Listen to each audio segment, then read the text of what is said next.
Ya, assalamualaikum warahmatullahi wabarakatuh. Waalaikumsalam warahmatullahi wabarakatuh. Ya, selamat datang di podcast Ika by Expo bersama Udinus ya sekarang. Ya, Ya. ya. Oke, ini kita semua belum kenal ya? Ya, Dulu belum. kita belum kenal. Kenal dulu mungkin ya, biar enak. Siapa mas? Nggak boleh dong. Nggak boleh. Oke, oke, perkenalan dulu ya. Nama saya Agus Saiful Anwar ya, boleh dipanggil Mas Agus. Mas Agus. Iya. Saya alumni SMA 1 Donorejo tercinta. Angkatan dulu mas. Angkatan 2012 ya. 2012. Makanya ya, 2012. Iya, makanya sudah tua banget. Iya mas. Pastinya nggak kenal ya adik-adik ya. Cuma kan ya saya alumni. Salam kenal mas. Iya, siap. Perkenalkan, nama saya Muhammad Adin Sajain, biasa dipanggil Aldi. Angkatan Angkatan 2017. 2017. Jadi ini tergolong jauh lah ya. Dari Iya, tergolong angkatannya jauh. dari 2012 sampai 2017 kan ya 5 tahun lah ya terpautnya. Tapi kita di sini kan berdiri buat sebagai alumni SMA ini kan ya. Betul. Sebagai alumni Mau SMA 1 dulu. lulusan 2000. Iya, betul. Tetap alumni. Dia tetap alumni gitu. Jadi kita lulus buat nyari universitas lain gitu kan. Iya. Dia kayak gitu. Dan dari tadi kita sempat masuk ke sini gitu. Kita belum kenal satu sama lain kan. Tapi saya sendiri merasa kayak ini kayaknya alumni dari sini gitu. Gak asing. Udah ada ikatan gitu. Udah gak asing aja makanya udah pernah lihat ya. Iya. Jadi ya udah gitu. Terus sekarang ya udah terlihat ya di ini namanya? ID card-nya ada tulisan Universitas Dianuswantoro. Jadi kali ini kita akan membahas tentang seluk-beluk di dunia perkuliahan di Udinus. Udinus. Iya. Gitu. Mungkin bisa sebelum kita masuk ke lebih jauh lagi ya tentang Universitas Panjenengan UI. Jadi alamat dulu mas, alamatnya mungkin bisa dikasih tahu di mana? Oke. Terima kasih waktunya ya. Jadi kita berdua ini datang dari Udinus ya, sebagai alumni turut mensukseskan acara podcast ya. Karena biasanya kita bisa ketemu langsung kan ke kelas-kelas itu. Cuma tahun ini karena masih pandemi, jadi kita mau nggak mau harus kita siasati dengan program seperti ini.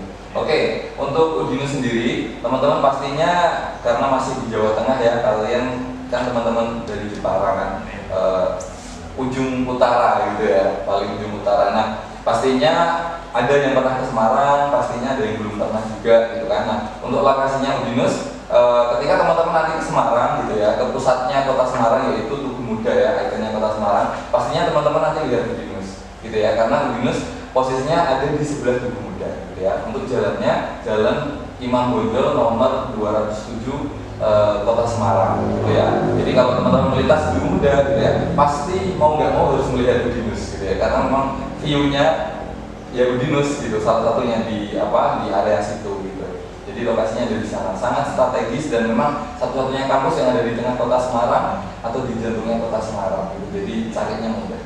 Iya.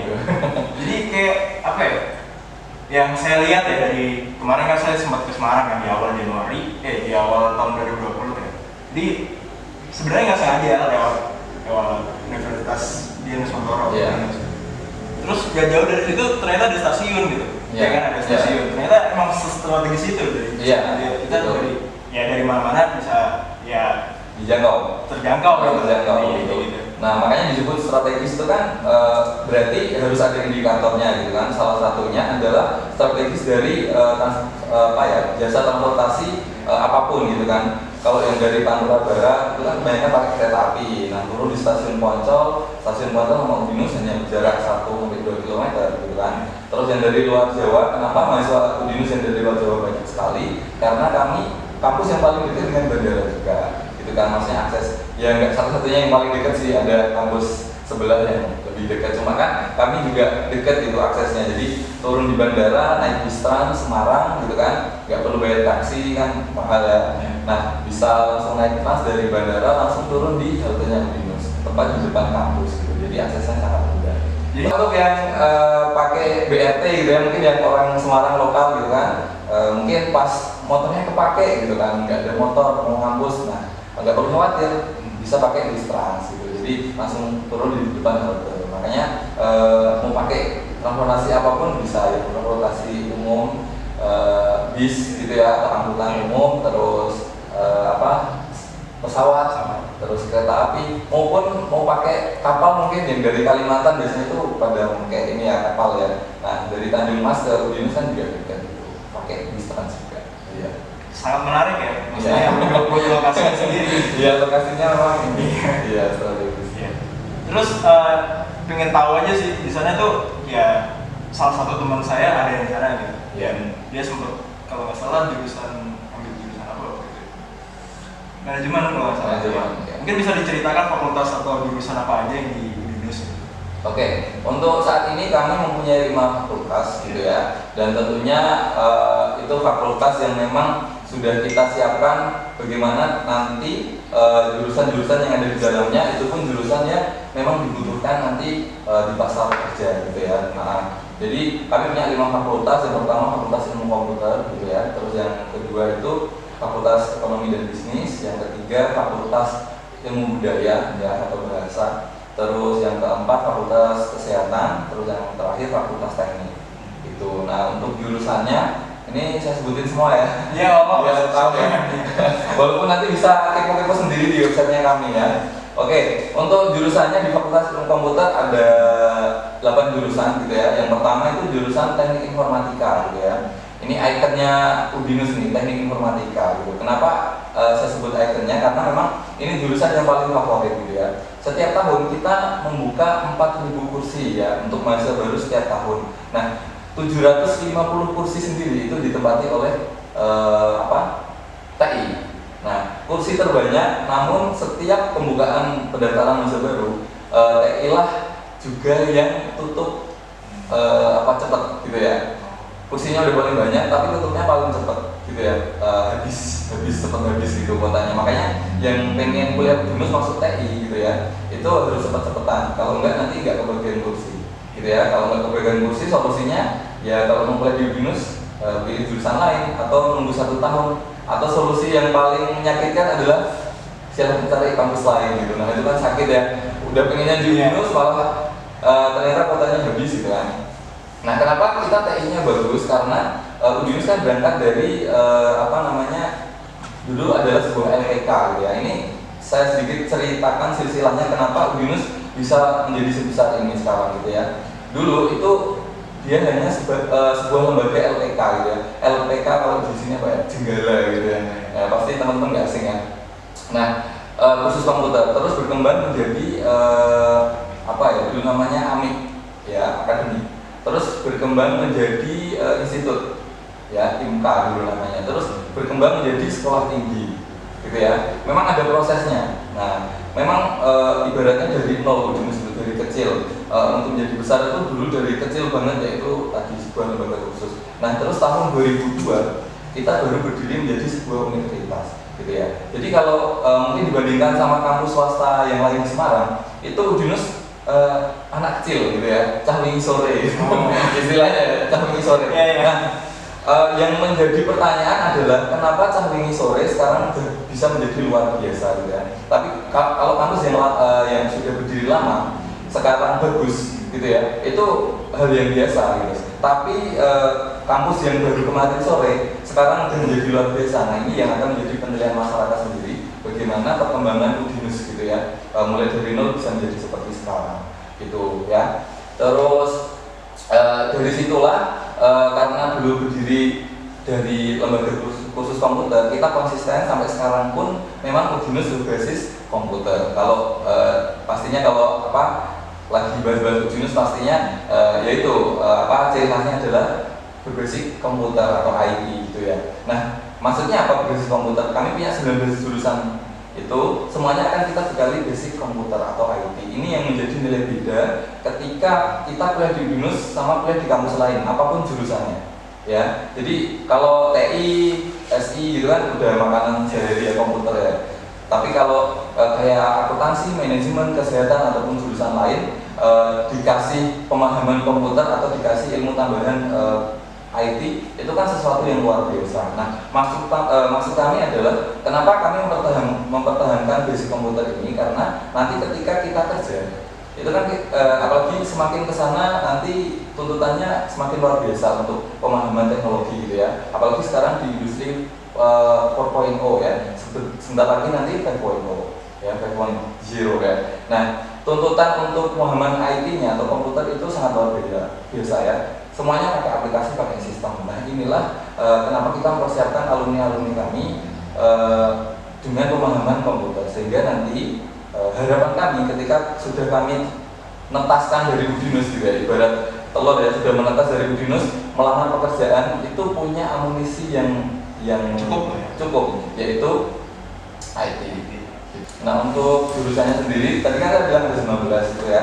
Yang pertama itu TI ya, teknik informatika, terus sistem informasi, di KP itu tiga-tiganya sudah A semua gitu ya. Terus ada ilmu komunikasi, terus ada animasi, film dan televisi, terus broadcasting, D3, terus teknik informatika D3 ini juga sudah A.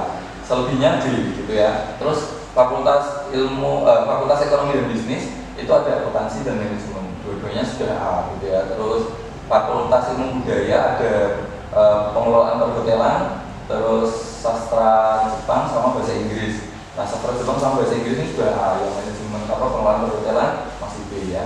Terus fakultas kesehatan ada kesehatan masyarakat, kesehatan lingkungan, sama rekam medis. Nah, untuk rekam medis sama kesehatan masyarakat sudah A, kesehatan lingkungannya masih B karena masih baru. Terus yang terakhir adalah fakultas teknik. Fakultas teknik itu ada teknik biomedis, teknik elektro, teknik industri, tiga-tiganya sudah B semuanya. Jadi nanti kalau masuk Udinus jangan khawatir, semuanya jurusannya semuanya berbelit-belit. Jurusannya semuanya sudah akreditasi A dan B. Jadi jangan khawatir, ada yang C, aman gitu ya. Oke. Jadi semua apapun jurusannya lah ya, bisa maksudnya bisa direalisir, harus paham lah semua komputer. Iya, kali basic komputer. Ya, soalnya setuju banget sih Mas, soalnya di dunia kerja pun yang dicari sekarang ya rata-rata yang berhubungan dengan teknologi dan lain-lain ya. Maksudnya ya emang kayaknya sepertinya semua universitas sudah mulai memperlakukan itu kayak apapun jurusannya ya, kalau nggak paham komputer ya buat apa kayak gitu. Ya kayak bagus sih kayak gitu. Tuntutan soalnya kan, tuntutan kerja. Ini masnya diem-diem aja nih, mungkin bisa ditanyain lah ya. Iya, bisa ditanyain lah ya. Jadi saya pengen tahu seberapa maksudnya biaya yang dikeluarkan saat di Udinus itu, saat kuliah di Udinus. Mungkin bisa dikasih tahu gitu, mungkin buat biaya sendiri. Iya, dia coba dibayarkan untuk biaya kuliahnya mulai dari uang bukunya. Oke, untuk biayanya ada beberapa sih, tiap provinsi beda-beda ya. Ini bisa sebutin semua. Semua. Tapi garis besarnya aja, mungkin berapa gitu. Oke. Bisa dikasih tahu gitu. Biar adik-adik yang mungkin merasa ingin kuliah di situ di Universitas Dianus Wantoro bisa terjadi. Nah, ini dari Fakultas Ilmu Komputer dulu ya. Untuk teknik informatika, untuk uang gedungnya 26 juta. Oke, untuk sistem informasi sama 26 juta. Untuk desain komunikasi visual juga 24 juta. Dan lagi ilmu komunikasi 20 juta, film dan televisi 10 juta, animasinya 10 juta juga. Teknik informatika yang D3 9 juta setengah, dan penyiaran broadcasting 9 juta 500. Ini lanjut ke ekonomi dan bisnis ya. Yang pertama manajemen, untuk USPI-nya 20 juta. Dan akuntansi sama 20 juta. Terus lanjut lagi ke ilmu budaya, ke sastra Inggris, USPI-nya 15 juta. Untuk sastra Jepang 15 juta. Manajemen perhotelan 10 juta. Terus ke fakultas kesehatan, lanjut ke kesehatan masyarakat, USPI-nya 15 juta. Untuk kesehatan lingkungan 10 juta. Rekam medis informasi kesehatan 14 juta 500. Lagi ke fakultas teknik, yang pertama teknik elektro 14 juta USPI-nya. Lanjut lagi teknik industri 14 juta, dan teknik terakhir teknik biomedis 10 juta. Seperti itu untuk biaya USPI-nya. Dan lagi ada rincian biaya per semesternya ya. Ada uang kuliah pokok, terus ada uang poliklinik juga, sama uang kuliah SKS sama modul gitu. Oke. Jadi buat adik-adik mungkin udah ada gambaran lah ya, maksudnya dengan apa ya, harga dengan biaya segitu mungkin bisa kuliah di situ. Dan mungkin buat informasi terkait harga dan lain-lain mungkin bisa diinformasikan di web ya kali Iya. di website. Mungkin websitenya apa mas? Bisa Untuk websitenya ini ya pmb.binus.ac.id. Jadi itu ya, situ kan. Jadi bisa dicari di bawah nih. Iya. Dicatat ya, pmb.binus.ac.id ya. Jadi buat tadi sempat menyinggung soal akreditasi ya. Akreditasi menurut saya udah tersampaikan tadi. Nah, untuk per semesternya nanti uang kuliah pokoknya 2.250.000. Terus sama polikliniknya 250.000. Uang kuliah SKS-nya 250.000 per semester per SKS-nya, seperti itu. Oh iya. Berarti udah tergambarkan lah ya, maksudnya buat adik-adik yang mau kuliah di Udinus ya mungkin bisa dicek di websitenya juga ya mas ya. Ya, Di bisa. mana tadi? Untuk websitenya dicek aja di pmb.binus.ac.id. Tolong editor ya dikasih ya.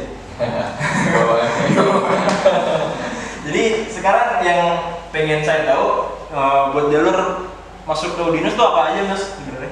Oh gitu. Untuk jalur masuknya kami setiap tahun membuka 2 jalur pendaftaran, yaitu jalur PMDK atau prestasi, terus jalur reguler gitu ya. Nah ini bocoran dikit nih. Nah yang sudah daftar jalur PMDK atau prestasi dari SMA kita tercinta ini ya. Untuk tahun ini lulusan 2021 ya.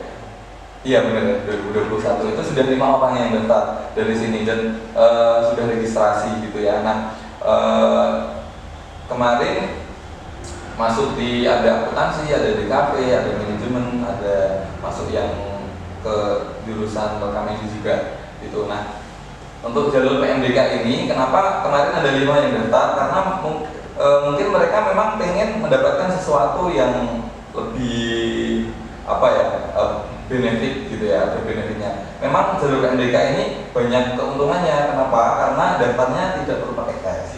Jadi hanya pakai rapat semester 1 sampai semester 4 gitu ya. Kalau semester 5 sudah keluar sampai semester 5. Nah, untuk rata-rata rapotnya minimal 80 per semester gitu. Nah, ini jalur PMDK. Bebas tes. Terus fasilitas yang kedua ada potongan uang USPI atau uang gedung. Nah, potongannya itu dari 25% minimal sampai 100%. Kan lumayan nih, kalau uang gedungnya misal 26 juta misalkan, dipotong 25% aja udah dipotong 6.500.000 kan gitu. Kalau dipotong 50%, dapat potong 50% kan lumayan, dipotong 13 juta. Nah ini keuntungannya di jalur PMDK. Terus jalur yang satunya itu jalur reguler. Reguler itu biasanya akan kita buka nanti bulan April 2021 sampai bulan Agustus 2021 juga.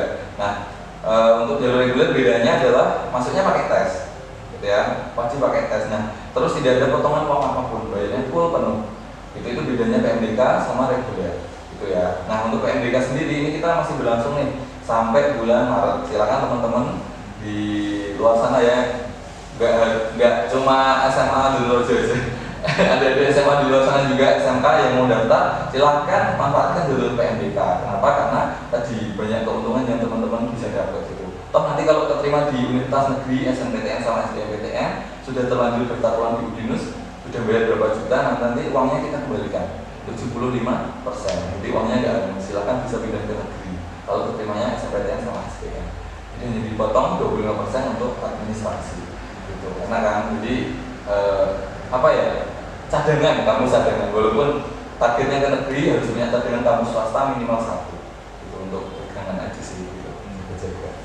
Jadi PMDK jalur prestasi ya? Iya jalur prestasi namanya. Syarat masuk, ya maksudnya syarat buat PMDK itu gimana sih mas? Bisa dijelasin? Nah kalau PMDK itu syaratnya mudah juga sih gitu kan modelnya hanya rapat aja itu syarat wajib kalau rapat ya. Terus syarat sunahnya apa gitu. Jadi ada wajib ada sunah. Nah yang sunah itu adalah piagam kejuaraan. Jadi selama di SMA atau SMK atau MH pernah ikut lomba apapun akademik maupun non akademik gitu ya, silakan nanti piagamnya difotokopi, dilampirkan bareng fotokopi rapatnya. Nah piagam ini fungsinya apa sih? Untuk nambah poin gitu ya. Jadi kalau misal modelnya pakai rapat aja hanya dapat potongan 25%, ternyata punya piagam gitu ya, minimal piagamnya itu tingkat kabupaten atau kota, maksimal internasional gitu. Kalau tingkat RT gitu ya, kecamatan, lomba makan kerupuk 17-an gitu ya, nggak bisa gitu ya. Saya kira bisa bro. Nggak bisa, pernah ada yang tanya kayak gitu, nggak bisa ya. Harus yang tingkat kabupaten minimal gitu ya. Nah, nanti poinnya sendiri-sendiri. Nah, itu ngaruh kemana? Ngaruh ke poin. Jadi poin dari piagam kita gabung dari sama poin dari rapor, kita gabung, poinnya semakin tinggi, potongan uang gedungnya juga mengikuti semakin tinggi juga. Nah, ini keuntungannya kalau punya prestasi. Tapi kalau nggak punya, nggak masalah, cukup pakai rapor aja. Ya buat adik-adik lah ya yang belum punya prestasi, silakan dijalani dari sekarang. Ya, masih kelas 10, kelas 11 ya. Iya, dipersiapkan dari sekarang. Iya, soalnya kompetisi juga banyak gitu. Iya. Soalnya keseliweran ya. Iya. Ya, lumayan lah buat PMDK ya masuk ya. Iya, buat modal daftar kuliah. Jadi itu lumayan apa ya, menarik ya PMDK. Maksudnya kita nggak usah perlu tes kayak gitu yang melibatkan proses masuk kayak gitu. Ya, biasanya kan pada males ya kalau harus tes lagi gitu kan. Nah, kalau nggak mau tes ya udah lewat PMDK aja. Apalagi SBM ya. Iya. Kan susah ya masuknya. saya korbannya gitu. Saya juga loh. Saya ini korban ditolak SNPTN sama SBM, sama UM juga, tiga-tiganya dicobain. Ternyata ya belum rezekinya. Ternyata rezekinya di Binus gitu ya. Jadi masuk lewat apa?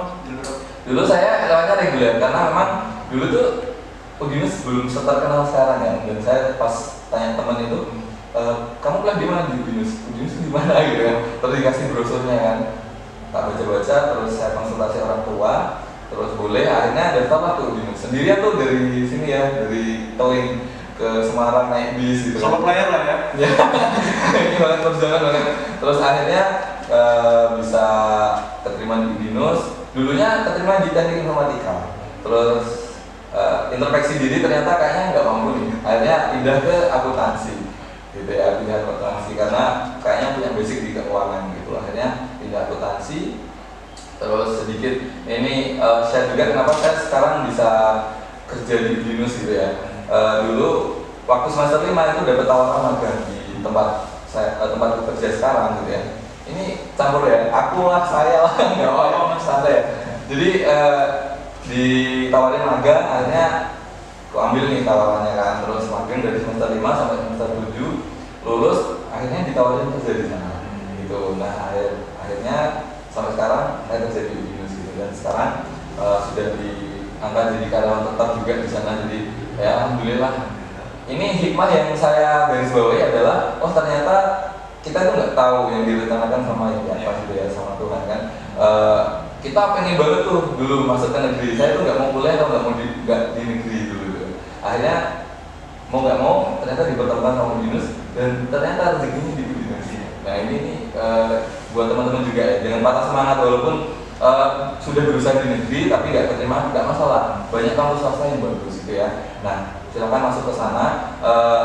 Mereka pun bisa menjembatani kesuksesan teman-teman semuanya. Ya, jadi itu yang perlu digarisbawahi ya. Maksudnya kesuksesan nggak harus lah, maksudnya nggak harus kayak di ambisi banget ya, maksudnya masuk ke negeri. Kayak harus negeri kan nggak. Swasta juga ya punya jaminan lah ya buat. Ya tergantung kalian gitu. Maksudnya kuliahnya kayak gimana. Kampus kan cuma fasilitas kan. Iya benar. Oke. Jadi menarik sih yang ceritanya tadi. Iya. Buat inspiring ya.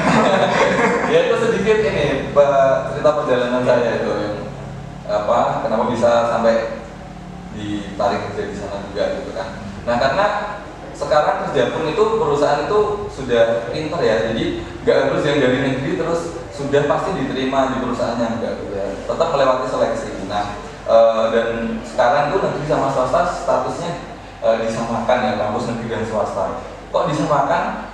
Jadi ya memang yang membedakan apa? Kualitas, ya sama akreditasinya sudah itu. Kalau masalah kampus swasta negeri itu ya sama aja. Ya. Jadi buat adik-adik nih yang mungkin udah patah semangat ya, buat kayaknya masuk negeri susah deh. Iya.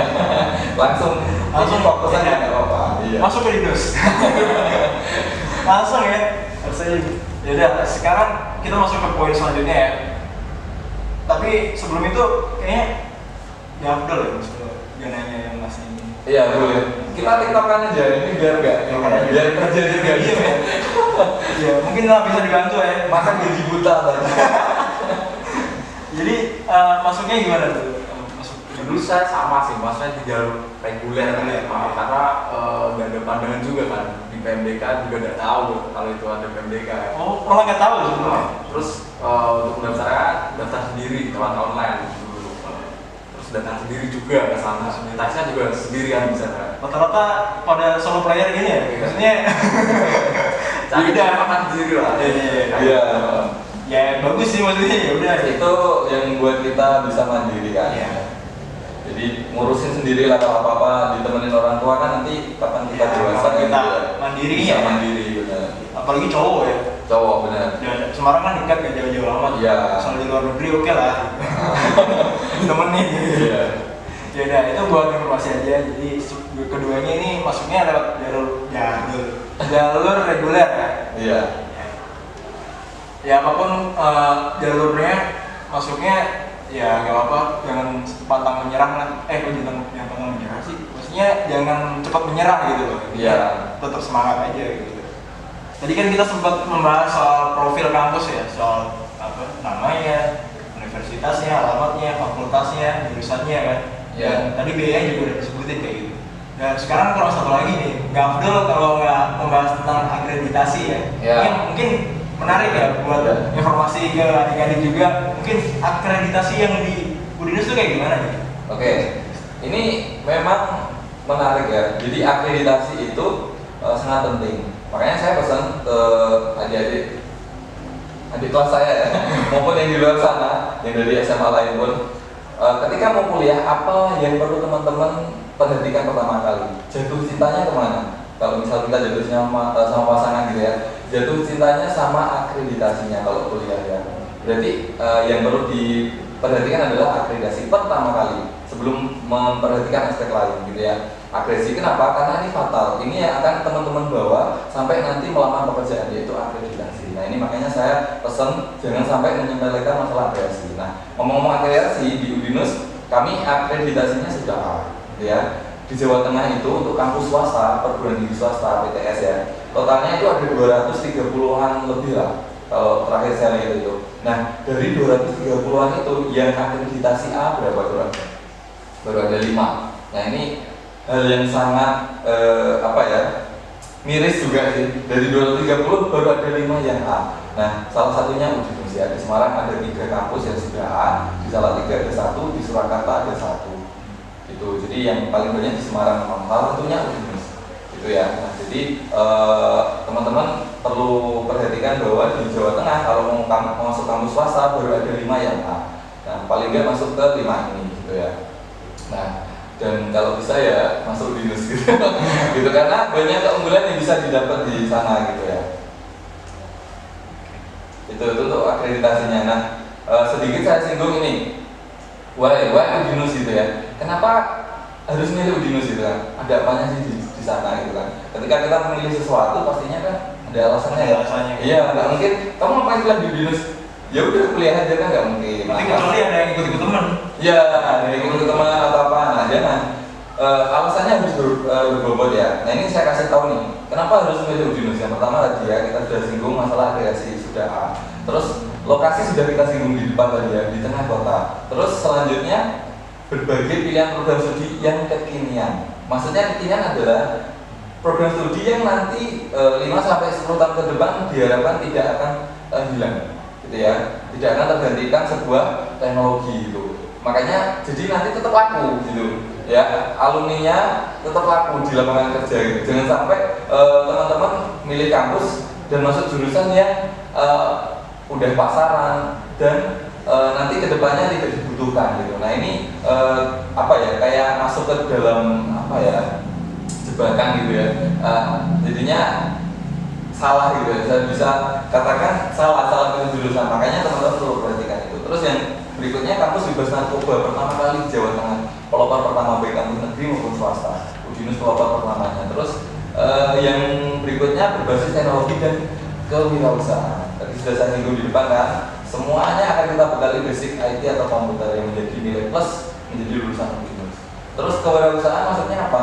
Setiap semester nanti dapat mata kuliah tambahan yaitu kewirausahaan namanya. Dari tingkat dasar, menengah sampai tingkat atas. Nah ini memang kurikulum tambahan dari kami. Kami menyiapkan alumni tidak hanya bermimpi menjadi pekerja atau kerja ikut orang, jadi PNS, BUMN itu namanya juga pekerja gitu ya. Tapi juga kita rangsang mereka untuk bisa menjadi seorang wirausaha dengan kita bekali waktu kuliah. Jadi nanti kalau sudah lulus dari Udinus sudah siap dua-duanya. Kalau mau kerja modalnya apa tadi IT untuk menjadi daya saing sama pelamar dari kampus lain pun. Terus yang kedua kalau mau jadi wirausaha pun sudah siap. Kan lulus hanya ada dua kemungkinan, jadi pekerja atau wirausaha. Nah Udinus sudah membekali dua-duanya. Terus yang terakhir kampus yang memiliki komunitas e-sport. Nah ini satu-satunya ini kampus yang punya komunitas ini gitu ya. Jadi nanti bisa ikut kelas-kelas, nanti ada kelas-kelasnya, ada pelatihannya, terus sering ikut lomba juga nanti kan. Kemarin habis menang tuh juara mewakili Jateng DIY ya, masuk final itu 1 dan 2 itu jadi juara 1 dan 2 gitu. Nah itu luar biasanya. Itu sedikit ya menurut saya sedikit alasan why kenapa memilih Udinus. Ada alasan itu gitu. Kenapa layak untuk dipilih? Ya. Gitu. Jadi semua nggak ada yang maksudnya tanpa alasan lah ya. Iya. Kita masuk kan gitu. Udah kita punya tujuan gitu. Iya. Nah itu mau ngincer e-sportnya, Iya. Ya terserah gitu. Ini ya jangan ikut-ikut temen aja. Iya. Itu Banyak yang kasus sampai itu. Iya. Soalnya banyak kasus kayak orang yang masuk ikut-ikutan tuh nggak bertahan lama gitu. Kayak Iya. akhirnya jenuh sendiri. Benar. Malah sibuk sibuk mikirin kampus lain, malah jadinya kayak wah ternyata gue nggak cocok nih kuliah Di sini gitu. Dasarnya adalah teman bukan masalah kampusnya gitu.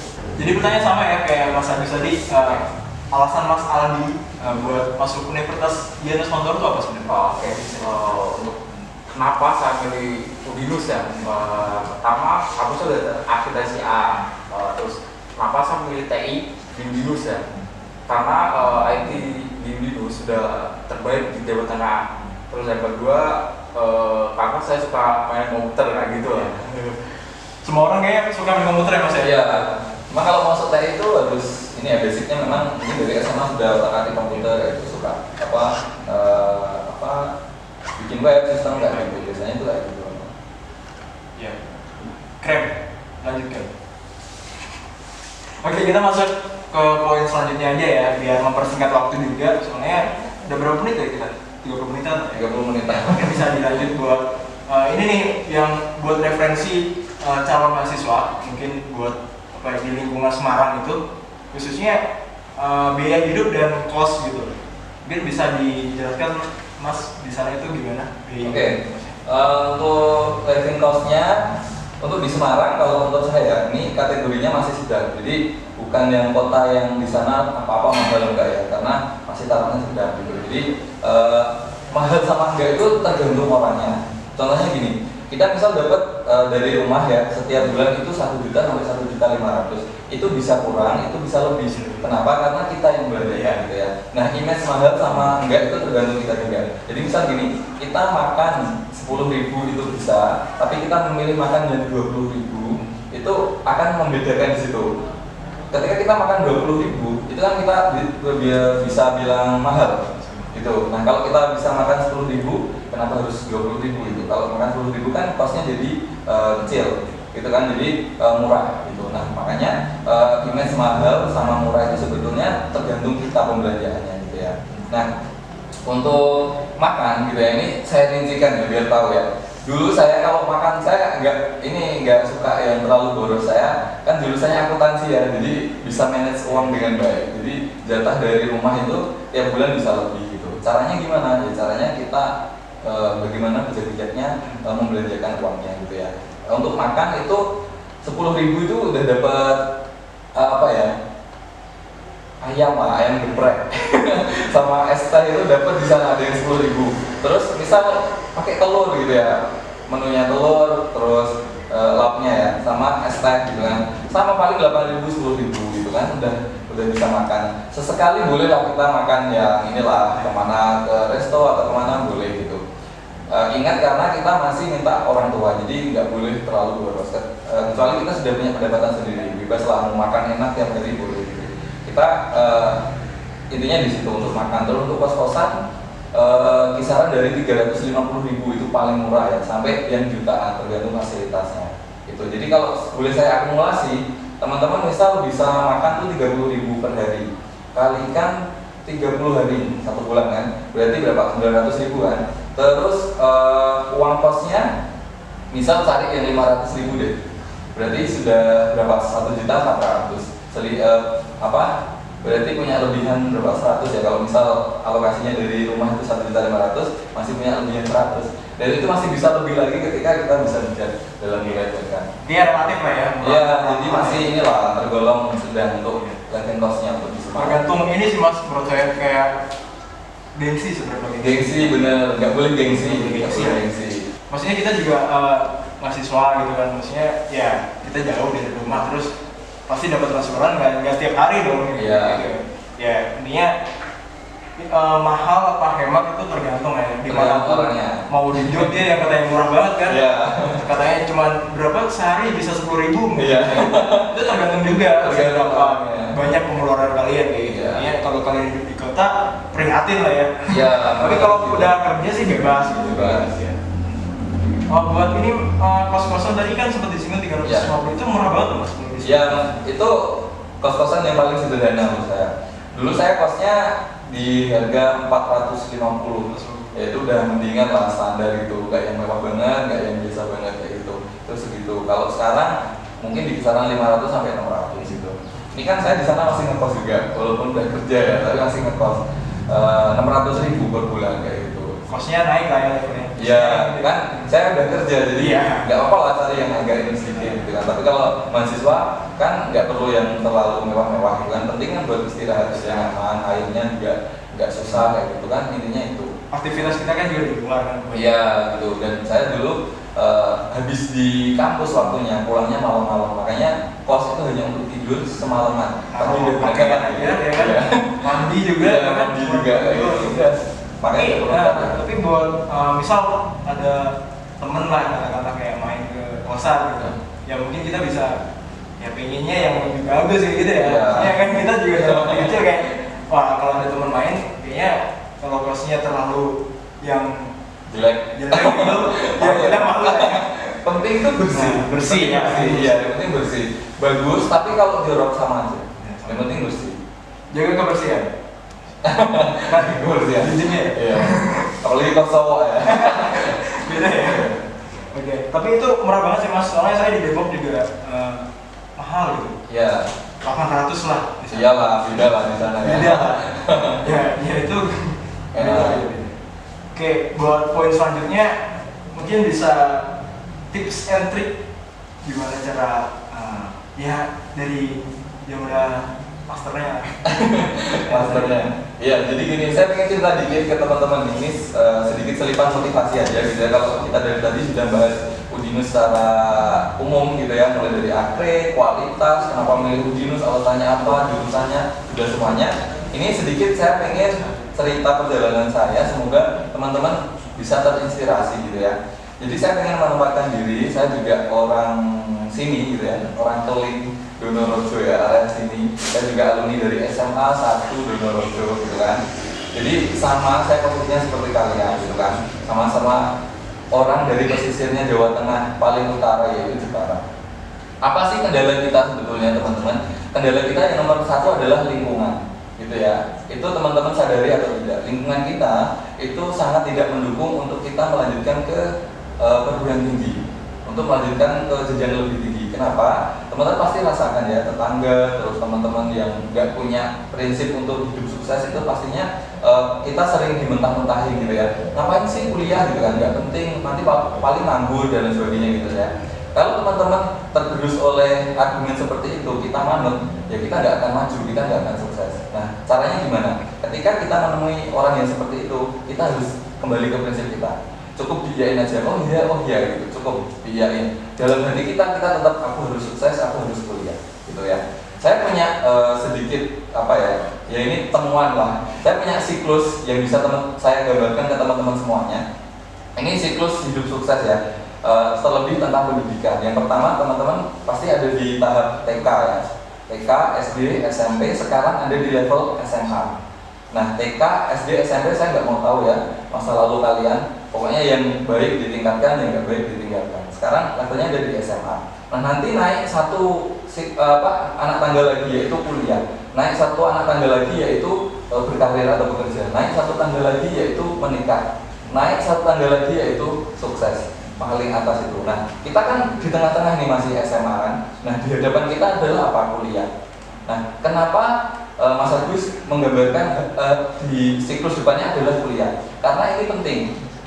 Coba teman-teman renungkan, kalau misal teman-teman hanya lulusan SMA, merenungkannya adalah apa? Apa yang di depan kita yaitu tantangan hidup yang luar biasa. Misal kita hanya modal ijazah SMA, cari kerja. Teman-teman perlu ini direnungkan, pekerjaan apa yang bisa saya dapat, gajinya berapa, dapat kesempatan berkarir menjabat di perusahaan itu atau tidak kalau hanya berijazah SMA. Nah, ini direnungkan. Padahal kita harus naik satu level yaitu menikah. Nah, untuk modal menikah cukup apa tidak? Gitu. Kalau cukup ya nggak apa-apa silakan. Itu kan pilihan orang ya, kuliah apa tidak. Kalau nggak cukup ya berarti harus kuliah. Kenapa? Karena itu untuk modal, untuk naik satu tangga lagi yaitu ke berkarir. Coba kita bandingkan. Kalau kita SMA gajinya berapa, terus cukup untuk menikah apa tidak, untuk masa depan apa tidak. Kalau kuliah kita bisa kerja di mana, gajinya berapa, untuk modal kuliah itu, untuk modal nikah itu bisa apa enggak. Saya sedikit kasih gambaran. Misalnya SMA gajinya 2,5. Kalau kalian S1, minimal S1, teman-teman gajinya mungkin bisa 5 juta per bulan, gitu ya. Sudah 2 kali lipat sendiri. Terus kesempatan menjabat kalau hanya lulusan SMA, apakah bisa? Nggak mungkin. Pastinya kalau mau dikasih jabatan pasti suruh kuliah lagi. Suruh kuliah dulu S1, baru nanti jabatannya dikasihkan. Nah, itu menjadi syarat ya. Terus habis itu kalau misal S1 nanti dapat tunjangan, dapat fasilitas, dapat jabatan dari perusahaan. Nah, untuk model apa? Untuk model naik satu anak tangga lagi yaitu menikah, gitu ya. Ketika kita S1 nanti circle jodohnya itu biasanya juga anak-anak S1, gitu. Itu pasti. Kalau kita hanya lulusan SMA, circle jodoh kita hanya SMA. Nah, dibayangkan kalau dapat jodoh yang SMA juga, kerjanya juga gitu-gitu aja, gajinya nggak seberapa. Untuk model nikah nanti finansialnya nggak kuat. Tapi kalau kita S1 dapat jodohnya juga S1, sama-sama berkarir bekerja, finansial kita kuat. Nah, untuk model apa? Menikah. Nah, harapannya nanti kalau udah menikah punya anak itu finansialnya kuat karena kasus perceraian ya itu pasti didasari faktor finansial, itu pasti, walaupun motifnya berbeda-beda ya yang di publik ya, itu beda-beda, tapi nanti setelah diruntut ternyata faktor ekonomi buntutnya gitu. Nah, ini teman-teman perlu renungkan. Makanya inilah fungsinya kuliah. Kenapa teman-teman saya bilang wajib kuliah gitu ya. Kalau Mas Agus aja bisa, orang sini gitu ya, teman-teman juga orang sini juga bisa juga kalau teman-teman mau gitu. Pokoknya semua itu tergantung niat kita. Nah, menikah, hidupnya bahagia tadi sampai puncak kesuksesan. Nah, ini sedikit gambaran saya siklus hidup sukses gitu ya. Memang saya harapkan teman-teman harus kuliah. Kalau masalahnya biaya itu bukan masalah menurut saya, karena banyak beasiswa yang ditawarkan oleh pemerintah, oleh yayasan tempat teman-teman kuliah juga, itu bisa menjadi solusi. Jadi jangan ada alasan untuk tidak kuliah. Ya. Oke, selanjutnya soal beasiswa nih Mas, yang mungkin menarik. Mungkin bisa diinformasikan gimana beasiswa terkait di kampus Universitas Dian Yuswono. Oke, untuk beasiswa saya mulai dari sumbernya dulu ya. Kami punya 4 sumber beasiswa. Yang pertama dari pemerintah, yang kedua dari yayasan kami sendiri, Yayasan Dian Yuswono, yang ketiga dari perusahaan, terus yang keempat dari perbankan. Nah, jenis-jenisnya beda-beda juga, besarannya pun juga beda-beda tergantung penyelenggaranya. Nah, saya mulai yang dari pemerintah. Yang dari pemerintah itu contohnya kayak bidik misi atau KIP. Itu beasiswa sebelum masuk kuliah kan, yang akan mengcover biaya kuliahnya nanti. Nah, KIP sendiri kami Udinus dapat kuota setiap tahun itu 40 sampai 50 orang setiap tahun. Itu cukup banyak untuk swasta ya, segitu itu banyak. Dan tidak semua swasta dapat kuota KIP gitu. Nah, di Udinus ada KIP, nanti kalau teman-teman yang punya KIP silakan nanti bisa dimanfaatkan buat daftar ke Udinus, ikuti seleksinya. Nanti tahapannya daftar ke web KIP dulu, terus sampai berhasil, sampai mengumpulkan berkas-berkasnya, nanti dikumpulkan ke Udinus berkasnya, nanti ikut seleksi, kalau lolos nanti diumumkan untuk wawancara, dipanggil wawancara. Itu prosesnya. Nanti kalau lolos, nanti bisa apply di Udinus gratis dan masih dapat uang saku setiap bulannya. Nah, untuk yang kedua yang dari pemerintah nanti ada peningkatan prestasi, ada bantuan belajar dan lain sebagainya. Tapi kalau yang seperti itu biasanya beasiswanya hanya 1 sampai 2 semester, mengcover SPP sama SKS kayak gitu.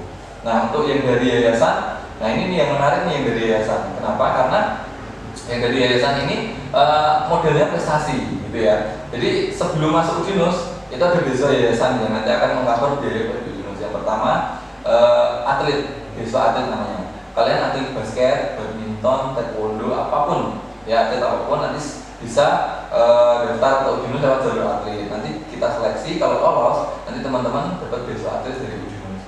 Nah, biasanya dalam bentuk apa? Mengcover seluruh biaya kuliah gratis, hanya bayar uang kesehatan 250.000 per semester atau per 6 bulan gitu. Itu yang atlet. Terus setelah nanti masuk, ya yang dari yayasan ada beasiswa prestasi namanya. Jadi di Udinus ada sekitar 61 organisasi mahasiswa atau unit kegiatan mahasiswa, banyak sekali ya. Itu nanti silakan ikut salah satu, mau paduan suara, basket, taekwondo, apapun ya. Kalian basicnya apa silakan diperdalam di sana. Tidak hanya diperdalam tapi menghasilkan beasiswa. Jadi nanti ikut lomba dikirim Udinus, kalau menang tingkat kabupaten atau kota sampai tingkat internasional, nanti dapat beasiswa. Berupa apa beasiswanya? Berupa bebas uang kuliah 1 semester, 2 semester sampai lulus, tergantung level juaranya. Kalau internasional sudah pasti sampai lulus tidak bayar kuliah. Nah, ini yang menarik di Udinus. Tidak semua kampus berani seperti ini. Nah, Udinus melakukan itu sehingga teman-teman makanya tidak ada alasan untuk tidak kuliah. Kalau nggak punya uang tapi punya bakat, kemampuan basket dan sebagainya, nah itu uangmu itu ternyata di situ, di bakat itu yang bisa kalian tukarkan dalam bentuk beasiswa untuk merealisasikan cita-cita kalian untuk kuliah. Itu salah satu solusi juga. Terus yang dari perbankan, dari perusahaan, nah perusahaan itu ada Jarum, ada Valpuri, ada Kompas dan sebagainya. Itu besaran beasiswanya juga 1 semester, 2 semester, paling segitu aja ya, sampai lulus. Terus yang dari perbankan sama ya, hanya mengcover 1 semester sampai 2 semester aja, tergantung penyelenggaranya itu seperti apa. Itu untuk beasiswa ya, banyak santai, nggak usah khawatir. Banyak jalannya lah ya. Iya, banyak solusi pokoknya. Biasanya kan kalau orang mahasiswa gitu apalagi yang maksudnya dia basicnya dia ya nggak punya bakat apapun gitu, merasa nggak punya bakat, sebenarnya mah ada gitu. Cuman kayak minder aja dulu kayak kayaknya nggak bisa deh beasiswa, udah deh bayar aja gitu. Apa sih triknya biar percaya diri gitu dapetin beasiswa gitu? Ini yang penting itu nyoba. Pertama kali ya, jangan memvonis diri kita untuk tidak mampu. Jadi kadang kan orang gini, aduh kayaknya aku nggak mampu deh, gitu. Kayaknya nggak mungkin gitu. Nah itu jangan. Semua bisa jadi mungkin ketika teman-teman mau mencoba. Dicoba dulu 1, 2, 3 sampai beberapa kali. Kalau memang tidak bisa, ya mungkin itu bukan rezekinya. Itu caranya. Jangan sampai belum coba tapi sudah memvonis dulu. Itu siapa tahu memang rezekinya baru nyoba sekali sudah lolos, sudah berhasil. Nah ini caranya gitu. Gitu ya. Jadi jangan sampai kita merasa nggak mampu. Ya apapun lah ya. Ya. Semua harus dicoba lagi. Ya apapun itu, melamar kerja, apapun semuanya diterapkan ya. Pokoknya nyoba ini. Ya. Jadi kita masuk ke poin selanjutnya. Buat mungkin suka duka kuliah kali ya. Suka duka kuliah selama di Udinus lah. Oke. Aldi dulu mungkin. Ya. Coba diceritakan yang masih kuliah misalnya. Saya kan udah lulus ya. Oke. Untuk suka duka banyak ya. Yang pertama punya banyak teman ya di sana ya. Terus macam-macam lah orangnya. Kayak ada yang kayak gitu-gitu. Gitu-gitu tuh gimana? Ada gitu lah. Ada yang enak diajak ngobrol, ada yang enggak kayak gitu lah. Yang cuek. Iya benar. Terus ada lagi misal gini ya, kita lagi perlu sesuatu. Nah, kita kan punya teman banyak gitu kan, bisa dimanfaatin lah gitu lah. Kayak gitu. Relasi. Suka makan di teman gitu. Suka makan di temennya ya. Boleh juga. Untuk dukanya nggak ada sih kalau menurut saya. Hah? Belum ada. Selama berapa tahun kuliah? Baru 3 tahun. 3 tahun. nggak ada dukanya sama sekali. Luar biasa ini. Luar biasa ya. Nggak maksudnya itu dalam proses kuliah kan ya pasti ada tantangan tersendiri, entah itu ngerjain deadline atau mungkin nggak bangun pagi-pagi, tidur di kosan kan, mungkin kayak gitu, kayak apapun yang berhubungan dengan ya kayak gitulah tantangan di dunia kuliah pasti ya ada dukanya. Itu nggak ada dukanya sama sekali. Nggak ada. Keren ya, mungkin bisa ditiru ya.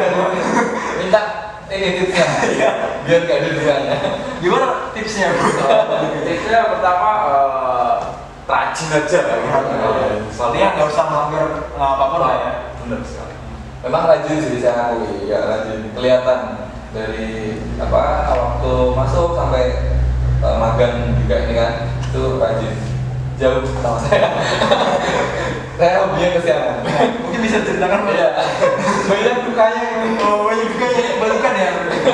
Ya sukanya karena ya dapat pengalaman gitu ya, terus ikut organisasi gitu kan, mendalami soft skill di sana banyak sekali, terus dapat teman baru gitu kan, relasi baru banyak pokoknya. Terus dukanya itu yaitu ya kadang banyak tugas, sering kesiangan, basic lah ya.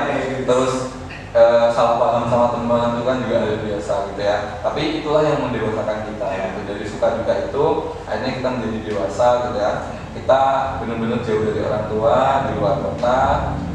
Kita dituntut untuk mandiri di sana gitu kan, apa-apa sendiri gitu kan. Karena memang ini jembatan menuju dewasa untuk nanti kita menikah kan itu benar-benar harus mandiri, bebas dari terlepas dari orang tua. Nah ini belajarnya itu momennya kapan ya, pas kuliah itu kita belajar untuk bisa mandiri. Ya. Jadi ya apapun semuanya ada hikmahnya lah Mas. Ada hikmahnya. Mungkin yang dulunya Mas mungkin ngerasa kayak kuliah itu berat banget. Ya. Tapi nyatanya sekarang udah lulus gitu ya. Ya udah lewat aja gitu. Iya. Pokoknya semuanya itu dijalani ngalir gitu ya. Yakin semua yang kita lakukan, apapun yang kita lakukan, semuanya nanti ada hikmahnya, ada manfaatnya.